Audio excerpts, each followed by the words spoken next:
Greetings, Pilgrims. Welcome to another episode of the Polygon Pilgrimage, and today we're going to be going over our final part of our modular kit series. Now, the first part here, we're going to be here inside of Unreal, and I'm going to show you a little bit about how we can slap these pieces together to make a pretty quick and awesome looking level here, and how we can change the pieces if we wanted to try something different. Then we're going to jump over into Substance Designer, where I will show you probably the most complex graph I've ever made, pushing the software to the limits as usual, and we will take a look at the substance that creates this entire texture for us. So let's take a look at this very quickly. So here we are inside of Unreal, and as you can see, all of our pieces over here being painted based upon our texture. Some of these just haven't been updated to the right material. That's why they're showing up like that. But as you can see, we have our nice tiling textures. Everything snaps together. I created this little room here using the top trim and the walls and the door frame. Very quick to throw that together. And all of our different stair variants using all the different textures. And here we have all of our floors and all of our walls. And everything is looking very nice. Now, as you can tell, this looks a little weird. This looks a little bad. This is because the graph is so massive and so memory intensive for my computer that I had to reduce it all the way down to a 512 by 512. The original is a 4096 by 4096. So I will provide you the substance file, and you can take it and use it as you wish.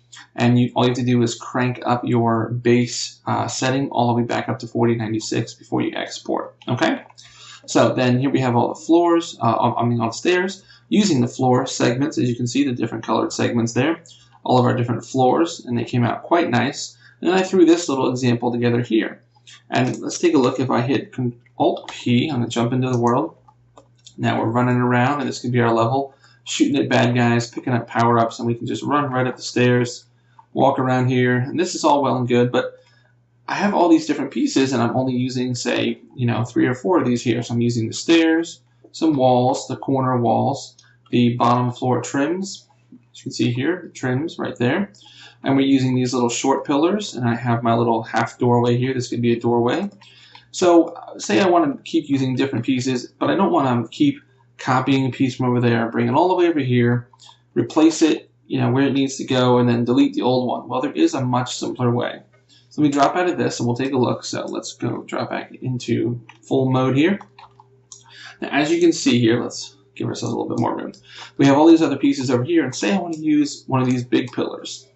So there's 2 ways. I could hold Alt and click and drag, and I can bring a pillar over. Okay, this makes a copy of it. And this is great, especially for decoration. Say I want to put this guy right in the middle. So I can kind of snap him in the middle there, and he's kind of hugging the edge there. And that looks good. And then if I want to make another one, just hold Alt and drag over, and there you go.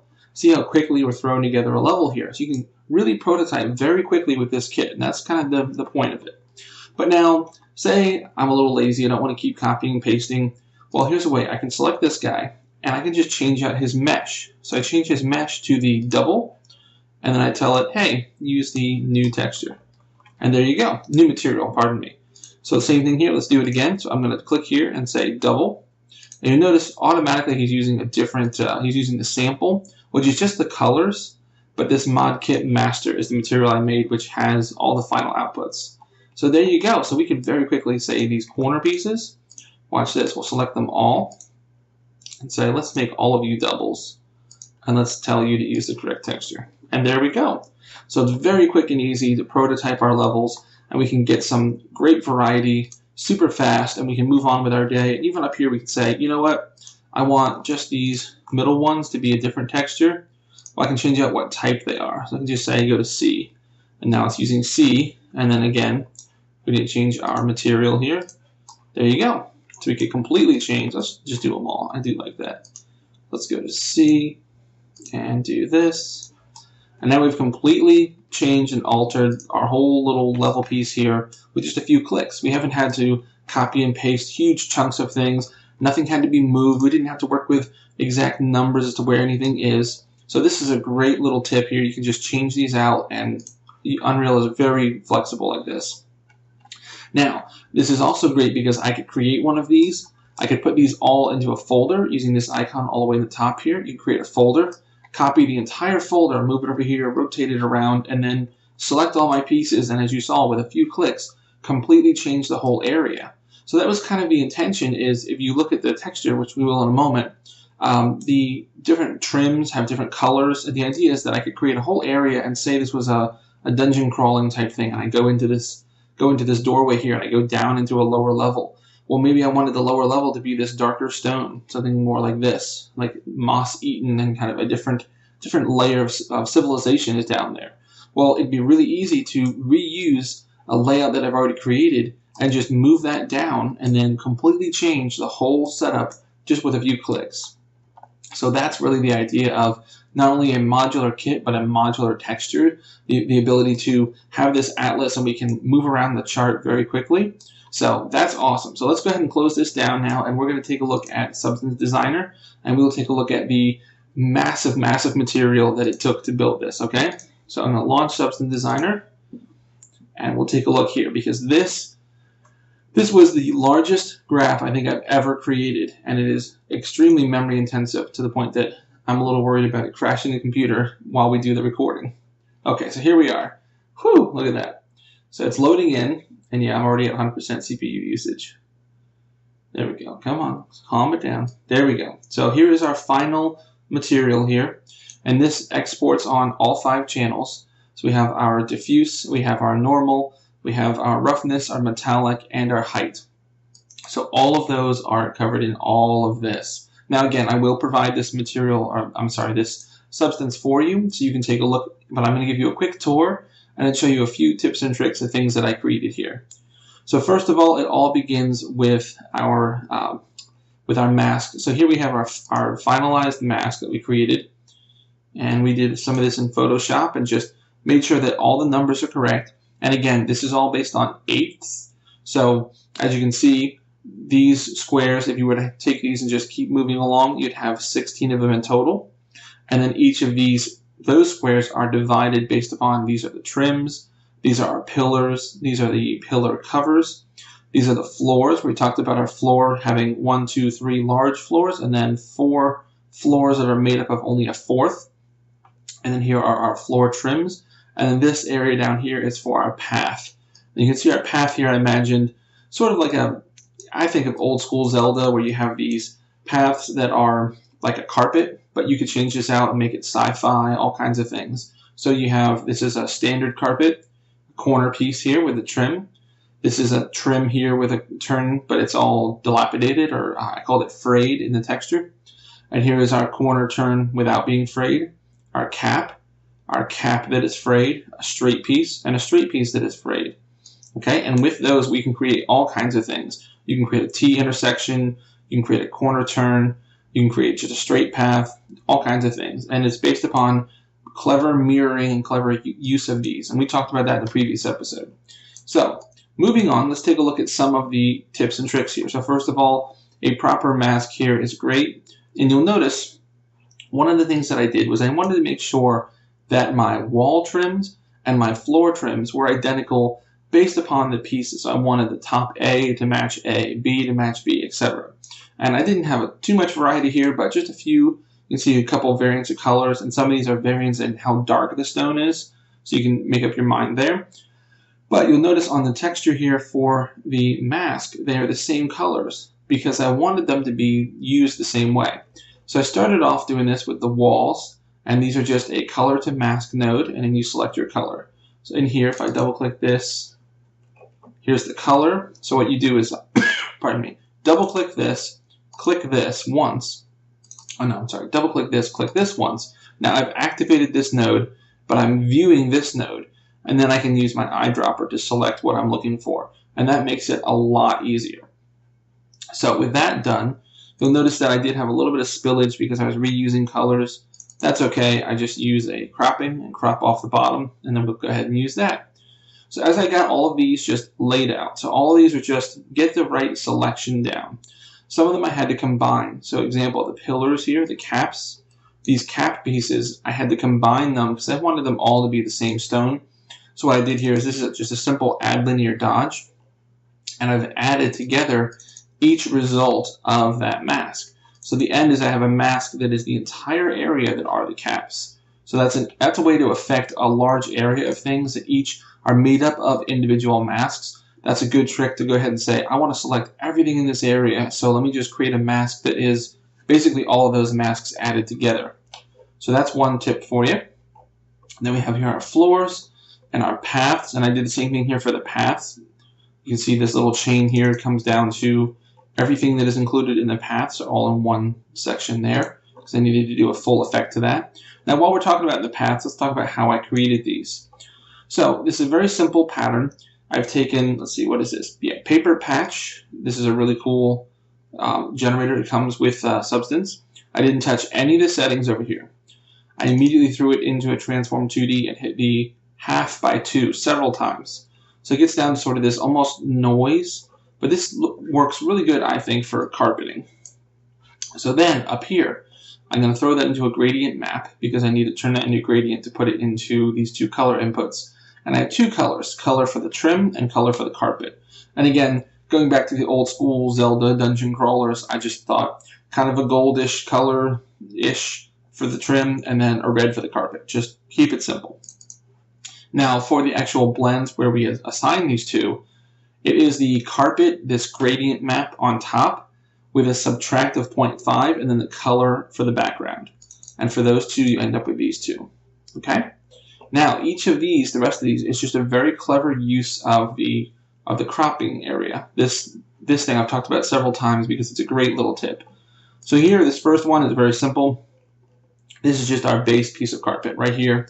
So you can create any carpet you want by just copying this piece over, and the models are actually made that way. So if I wanted just a 1x1 kind of square of carpet, it's actually this little piece of texture mirrored over onto this side as well. So you have that kind of carpet there.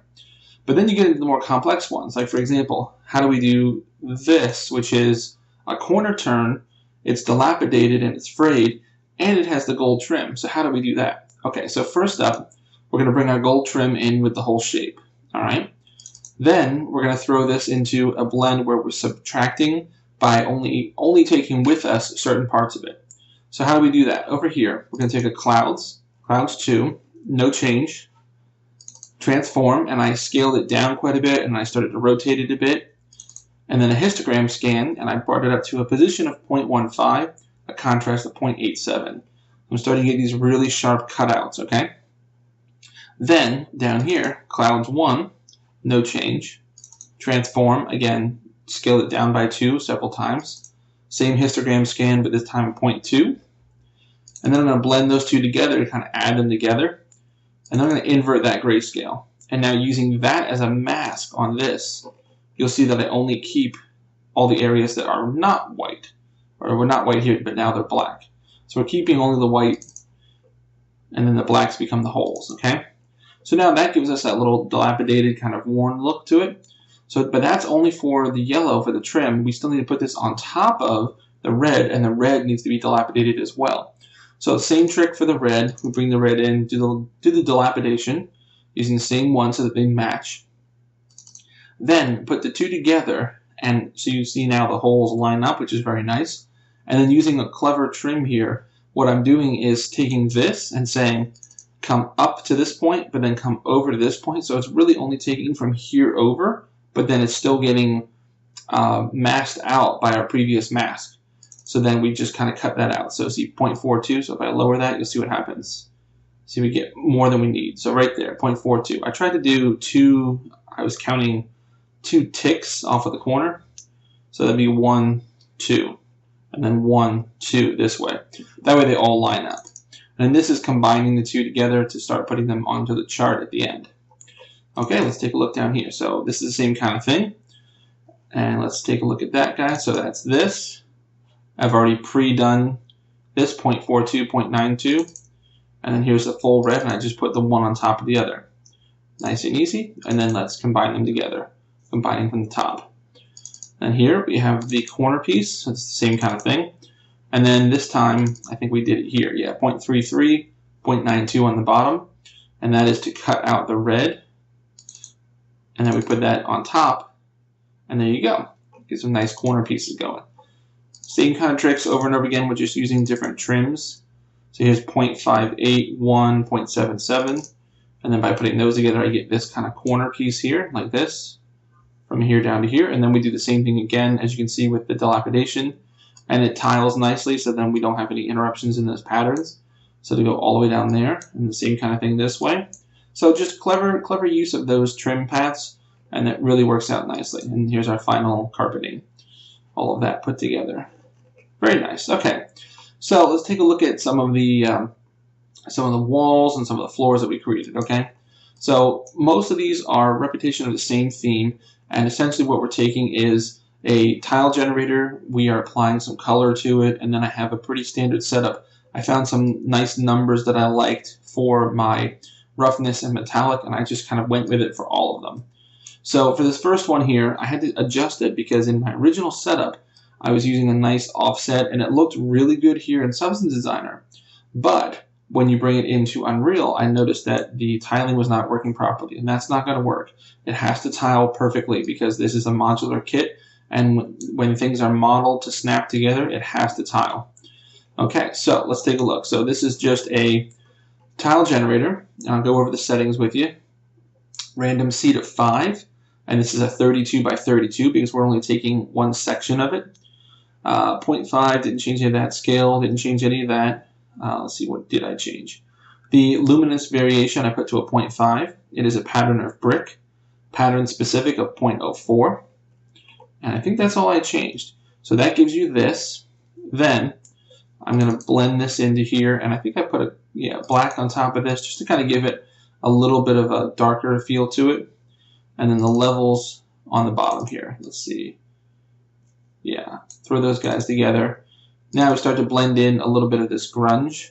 And this grunge is coming from a levels version of a previous thing all the way down here. And this is a fractal sum base, okay? So we take our fractal sum base, throw that into a levels to give us a little bit of control over how light or dark and clamp some areas, and then blend that over top. And you see what we're getting here is our original stone pattern, and we've got a little bit of variance to it, and it's starting to look a little bit more like stone, less like just a weird pattern of pixels. Okay, so we'll throw that up into here, and that becomes our standard wall here. And then to get our normal map, it's just pulling normal right from here. That gives us a little bit of this graininess pattern in the middle, which is great because that helps it feel more like stone. And we do get the up and down sections from the white and dark. And this is nice because now it looks like some stones are pushed out a little bit more. And then most importantly, what we're doing here is at the end, I throw all of these into a blend with the mask attached to their masking from the chart here. Because that means that this image now, this as it exists at this point in the graph, it's only these pixels and there's nothing else here. And the reason that's important is once we get down to this massive conglomerate here, this is where we're tying everything together. Take a look at what's happening here. Is if I select this guy, you'll notice that this is one being added to another. And look, there's nothing in the opacity because we didn't need anything to be in the opacity. At this point, there's just two things where the pixels stop exactly at this line, and they stop exactly here and exactly here. So we can combine these without the need for a mask every single time. And this does break down eventually when I get into bringing in the path outputs and things. I do need to do some masking with the opacity. But for the first several iterations here, look, for this entire line, I'll just go down the line. You can see now we added the next wall, and we added the next wall, and we added more and more. And we're able to just add these pieces in as soon as they're done, as long as we are diligent about having the proper masking during the creation.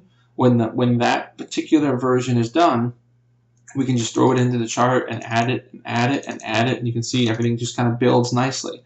This is especially true for normal maps. With normal maps, typically you have a normal blend where you have to blend two together and you have to give it a mask. It's a little bit trickier, but this works for this too because it's just normal information. It's just pixels and colors. So we can do the same thing. We can throw these together, and look, I'm just adding and adding and adding, and I don't need those extra nodes. I don't need the mess of having an opacity map in there, and I can just throw them together, and look, it's just building and building, and there's no need for the extra mess. Now, you do need, of course, I have these 5 rows because that's each of our outputs, but that's fine. You know, we work our way through each of the outputs, and then here, sometimes with Substance Designer while I'm working, I get this bug that keeps coming back where if I attach from my final output directly into the output node for the base color, normal, etc., nothing changes in my 3D viewport. And so I have to create a brand new blend node, and it does nothing except I put the output into it, and then I put it directly into the thing I want, and lo and behold, it shows up. So it's a little strange, but it's been there for a while. I just kind of learned to live with it. So anyway, just want to show you that. Now let's take a look at maybe one or two more of our little tricks here, and we will call it a day. Let's see here. So for the wall B, I did like this one a lot too. So that was this guy here, and this is just a little bit of an offset. So we have to be careful with the offset though. It has to be precise. So we look at our settings here. Again, random seed of 5, 16 and 32, and then my offset is 0.25, okay? You have to work in certain numbers. You can't do an offset of, say, 0.1, 0.25, 0.5, 0.75. Those would all work because those divide this nicely and evenly, and that means that we'll get that proper repetition across the chart here. Because otherwise, because we're only taking a piece of this, you notice here when I mask this out, I'm only taking a piece of this, so I need to make sure that this will tile properly, and we won't see kind of a dark stone here, and then it goes across the edge here, and the next stone here would be this one, and it's really, really light in color. You know, we don't want that, okay? So this is much the same. This here we're using a gradient map. And you'll notice all of these weird little lines here and all these different color variants. And the way I did this was I have the tile generator here, and then I just created a new gradient map and then attached this into it. And it comes out and it's totally blank here. And if you go into the gradient editor, let's see if I can do this without crashing. Yes, gradient editor, you can choose this pick gradient and you'll get the little eyedropper. And a trick I use is if you have multiple monitors, it's a lot easier. If not, maybe you can make Substance about half the size of the screen and bring in a reference image. And I'm going to say pick gradient, and I'm going to drag across that image. And what you want to do is within, I do a 1, 2, 3. So it's like 1, 2, 3, about that fast. I'll drag across my colors, and I want to go from light to mid to dark. I try to stick to that. So for this, I would do something like this. I would say 1, 2, 3, okay? Because I want light, kind of a mid-range, maybe 1, 2, 3, like that. So you get a little variety in there, and it will populate this with the colors that you dragged over. Then you can choose this precision. You can drag this back and forth, and it will add or remove these based upon how precise you want it to be with that drag. If you went over a lot of colors, there'd be a ton of these. And you'd have to lower the precision a bit so you don't have such wonky changes. But I find that if I do a 1, 2, 3, and then I change my precision down a little bit, anywhere from 0.5 down to about 0.25, it depends on what this looks like, I get a nice bit of variety in here. And what that really gives us is, when we're all done, take a look at how nice this wall looks. So we've taken some colors from a picture of a stone wall somewhere on the internet, and now here we have some nice variety into our stones, kind of automatically, and it's brilliant. So we'll do that, we'll throw that in there, and again I'm blending with a color on top here. And then here is my mask. I'm using this. This is to create the black behind the lines. You can see here the lines are, my grout is kind of stone colored, which is nice, but I wanted that really dark kind of bold statement. So what I'm doing here is just creating a mask for myself that is only the grout. And that's what I'm blending right here. So I'm putting that black through there. So then we're getting that. So you can see the difference here. Grout is light, grout is dark. Okay? Then here I'm throwing on top, this is again, we're borrowing from the fractal sum base down there. And this guy is an add sub of a 0.81. And this just gives us a little bit of that stony look on top of it, you know, a little bit of dirt, a little bit of wash, and make it look like it's a little aged, you know, give it a bit more variety and life to it. And then here at the end, we're just going to go ahead and crop out what we need. And same thing, throw it into a normal map, crop out what we need. And then these two levels, so I made these two levels and I've reused these probably a dozen or more times in this project. So here, this levels is for our roughness, and I wanted to be very, very bright, but not white. I want a little bit of play with the light. You know, it's a bit fantasy. We're not going super physically accurate with this. We just wanted it to be fun. And then my levels here for the metallic, obviously I wanted it very, very dark, but it's not, as you can see, it's not totally black either. So a little bit of shine, you know, your levels will look nice. And then for the height, I didn't even bother with doing a whole bunch with the height. Really what I did was I took the finalized diffuse and threw it in there, and it will adjust it and use it as a height map as far as light to dark it's going to take it as a grayscale input, even though it is a color input at the moment. And because everything is kind of a neutral tone, I thought, okay, that'll give us some neat variety. We don't have to worry too much about it. And that is the formula I used for pretty much everything else. So for all of these other ones, these are just variants on the same theme. So here I'm throwing together directional noise, a clouds 1, throw it into a histogram scan of a 0.16, blend the two together, start to create kind of a stucco-like wall with some patching to it. Blend the two together with my tile generator. Tile generator here is, let's see, very quickly, 3264 for the X and Y, offset of 0.5, offset random of 0.6, luminance variation of 0.55, contrast of 0.21, pattern specific of 0.17, free rotation random of 0.75. Try to jostle these bricks a little bit. And when we blend those together with our patterning over here that we created, we get a little bit of wash across the stones. And again, borrowing from our fractal sum base down there for a little bit of randomness. And here's another time that I threw it into a gradient mapping here and shows for another picture, and I can get all these different colors in there. For me, color is very difficult, so I use that to my advantage quite a bit. Now let's blend the two together. We get our light and dark values in here, so it will darken or lighten our color map, and so that now we have some realistic variety into some colors that we pulled from our image. And again, we're using the same light and dark here for our roughness and metallic, and then we're just going to crop out what we need, and there you go, all the pieces come together. And so on it goes, and so on it goes. Now, when I went to the pillars, the tile generator became more of a vertical assumption here, so we did 16 and 8 for my pattern here. And as I start to pull across again, a gradient map from yet another picture. And then as you see here, we get, and this looks very nice and it tiles very well vertically. So that's what we wanted. And I think that's about it. I know there's a lot here, but I'm going to provide it for you guys so you can take a look and you can really kind of pick it apart and learn from it. Feel free to use it and let me know if you have any trouble. And I'm always interested in seeing what you guys come up with. So please let me know. I think this is probably the biggest graph I've made so far. It's quite a monster. I'll try to get a full picture of it here. But I try to make sure that it makes sense and everything is labeled for you so you know what you're looking at. And as always, we get to our final product here. And I think I'm very happy with it. And it looks especially good in Unreal. So yeah, I think that's good for now. And if you guys have any questions, please let me know. I'm happy to help as always. So until next time, guys, keep practicing, get better, and I'll see you next time as the pilgrimage continues.